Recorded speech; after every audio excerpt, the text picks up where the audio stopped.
dulu ya, air-air yang bisa digunakan untuk bersuci. Air mata air, air hujan, air laut, air sumur, air danau, air salju. Nah, itu tuh macam-macam air. Jadi yang dimaksud rasanya berubah itu memang awalnya airnya tawar, ada air sumur gitu. Lalu ada binatang. Nah, itu kan berubah kan? Nah, kalau yang air asin itu kan air laut, itu boleh digunakan. Boleh digunakan. Jangankan begitu. Kita ke laut nih. Lalu kita terjebak nih, misalnya naik kapal, naik perahu, ya kan? Nggak ada air tawar untuk berwudu, untuk mandi, ya air laut aja kita. Berwudu dengan air laut. Berwudu dengan air, mandi dengan air laut boleh, sah, sangat sah. Ya, begitu.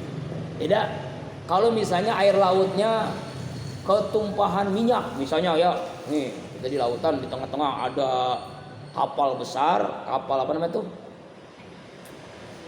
Ya, kapal gitulah ya, yang muatannya tuh barrel minyak jatuh di laut. Nah, itu kan bercampur dengan minyak kan? Nah, itu tidak bisa digunakan untuk berwudu atau karena memang airnya sudah minyak. Jadi saya ulang lagi, air-air yang bisa digunakan untuk wudu dan tayamum, air sumur, air mata air, air salju, air es, air hujan, air laut, air danau, itu bisa digunakan. Ya, karena mengalir, air laut, air sungai itu mengalir. Air sungai, air danau itu mengalir. Nah, tapi kalau air yang diam, artinya air yang tidak mengalir, lalu berubah rasa, bau dan warnanya, maka tidak bisa digunakan. Kenapa? Karena dipastikan air itu najis, kejatuhan najis, baik najis binatang ataupun najis manusia, begitu ya. Paham ya? Jadi boleh digunakan.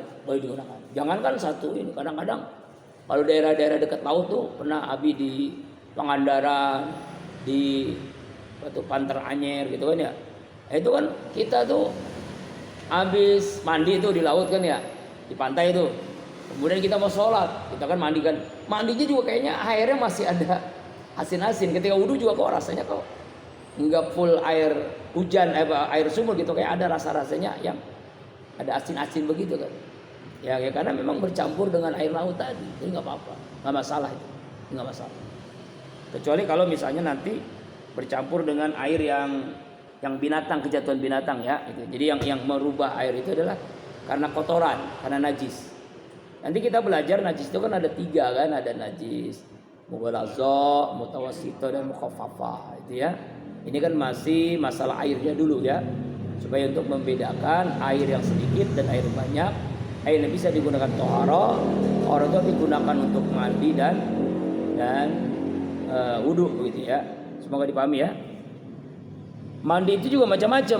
Ada mandi wajib, ada mandi sunnah, ada mandi mubah, ada mandi haram. Apa itu mandi wajib? Mandi wajib itu mandi yang wajib dilaksanakan karena hal tertentu.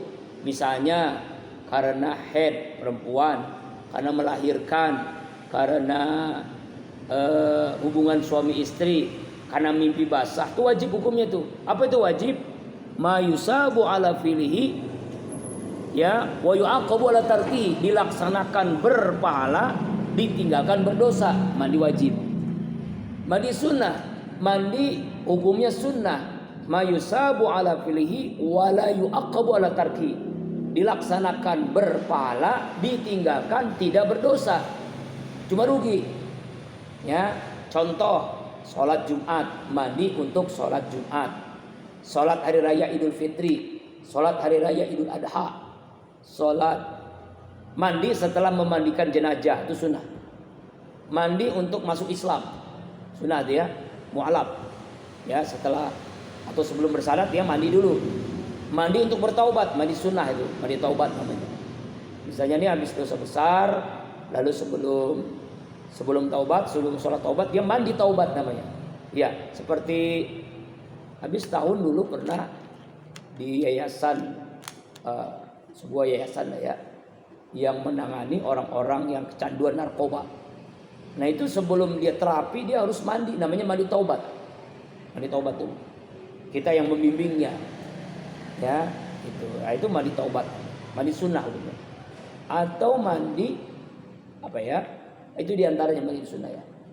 Kemudian mandi haram. Apa itu mandi haram? Mandi karena ritual tertentu yang jatuh kepada perbuatan syirik. Misalnya mandi 7 kembang supaya orang tertarik dengan kita. Apa itu? Supaya orang suka dengan kita. Atau misalnya ada amalan-amalan. Nah, dulu Abi ngalamin juga nih di zaman jahiliyah ya, zaman jahiliyah. Dulu kan pernah muda ya. Sekarang juga masih muda. Ya. Pernah belajar ilmu kebal. Dulu Abi itu kebal. Terus terang Abi itu kebal. Golok, gergaji, pisau, nggak apa-apa. Begini gini enak banget. Golok begini. Seperti ya begini kayak biasa aja. Nggak apa-apa. Golok itu. Wah, ya, masya Allah hebat. Yang mungkin banser sekarang ya. Kayak begitu. Belajar ilmu itu. Ilmu kanuragan lah. Nah ini ternyata nggak syar'i kan. Tidur itu nggak nyaman. Tidur nggak nyenyak. Karena di dalam diri kita itu ada jin, ada makhluk lain yang sudah nyatu. Nah itu untuk mendapatkan ilmu itu, kebal itu kita tuh mandi, dimandiin sama seorang ahlinya gitu ya. Kemudian mungkin dari berapa sumur, berapa kembang begitu ya, ada amal-amalannya. Sampai zikir nih, ini apa namanya? Sejadah ya. Sejadah itu sampai terbang. Jadi kayak saking hebat itu, pernah ngalamin tuh. Jadi sampai terbang tuh sejadah tuh. Amalannya zikir sama zikir apa gitu kan. Cuma ada puasanya macam-macam. Ya, yang kita akhirnya waduh, sombong kemana-mana tuh. Pede kita kemana-mana tuh. Sekarang mah enggak ada. Subhanallah. Tapi itu udah enggak syar'i. Sesuai syariat. Itu mandi haram. Mandi haram karena untuk mendapatkan ilmu kanuragan. Ya kan? Atau supaya kalau perempuan supaya dicintai laki-laki, kalau laki-laki supaya disukai perempuan, dan macam-macam itu mandi haram, hukumnya haram. Kenapa? Karena jatuh kepada perbuatan syirik, khurafat, tahayul, bahkan bid'ah. Yaitu mandi wajib, mandi sunnah, mandi haram, mandi mubah. Mandi mubah itu ya mandi yang tidak ada sebab tertentu ya. Misalnya pagi hari mandi ya, siang mandi, sore mandi. Tetapi memang ada hal-hal yang bisa jatuh kepada sunnah. Dan itu menjaga kesehatan. Misalnya nih, bangun tidur jam 2, jam 3 mandi. Itu luar biasa, itu sehat. Coba ntar kita rebo ya. Ntar kita tahajud ya. Bangun semua tahajud nih. Bantu Abi bangunin yang susah bangunnya. Ya, tolong kamar atas pintunya jangan dikunci. Nah ini nih. Ini pintu dikunci. Gimana Abi bisa